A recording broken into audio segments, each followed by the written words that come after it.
This story is called The Squidgybo. It was getting dark, it was getting late. The clock above said 8:30. Our eyes were closing, my brother and I. We yawned in turn and let out a sigh. It's about time you two were off to bed. Off you two go, Mummy said. So me and my big brother went upstairs to go and find our teddy bears.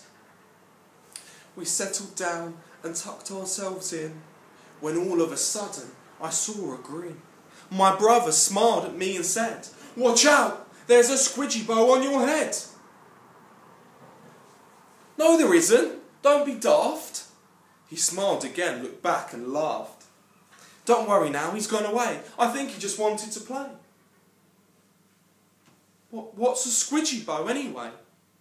Squidgybo, I hear you say. Some are blue and some are grey. Some are round and some are fat. Some will ride on the back of a cat. Some are happy and some are sad.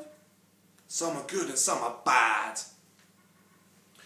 But I still don't know what it is. It was here on my head, then off it whizzed. Why do you think he ran away? I want to see it right away.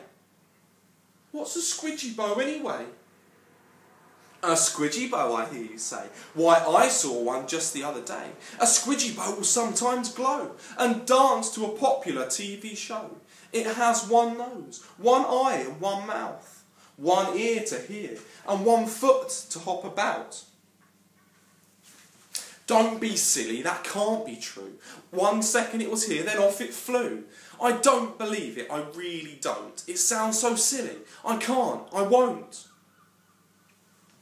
Ever wonder where your odd socks go? A Squidgybo steals them to warm his toe. That's right, his toe. He has but one, and stealing socks is Squidgybo fun.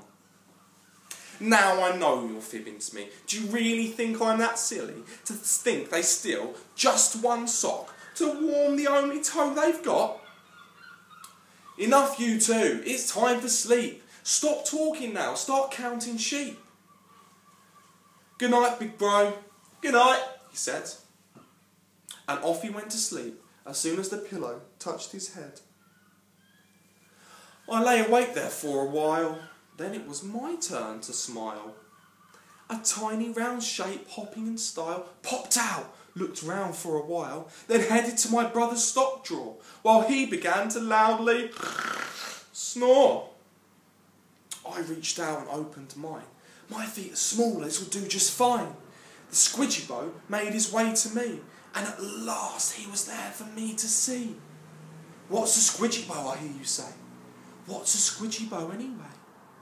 Well, this Squidgybo was not grey or blue. His eye was big and colourful too. His nose was square like a tiny box. He had a bushy tail like a fox. He glowed a strange sort of red as he hopped around beside my bed. He took a sock and waved goodbye by flapping his ear above his eye, then disappeared across the floor and back into the cupboard door. "Good night, Mr. Squidgybo, it was nice meeting you. Next time, instead of a sock, I'll leave you a shoe. Then you can leave my socks alone, and I can find a pair, and Mum won't moan." The Squidgybo glowed as if he'd heard every one of my whispered words, closed his eyes and flapped his ear, then just like magic he disappeared. So if you ever find your own Squidgybo and make him happy enough to glow, remember to leave out one old shoe and make your Squidgybo happy too.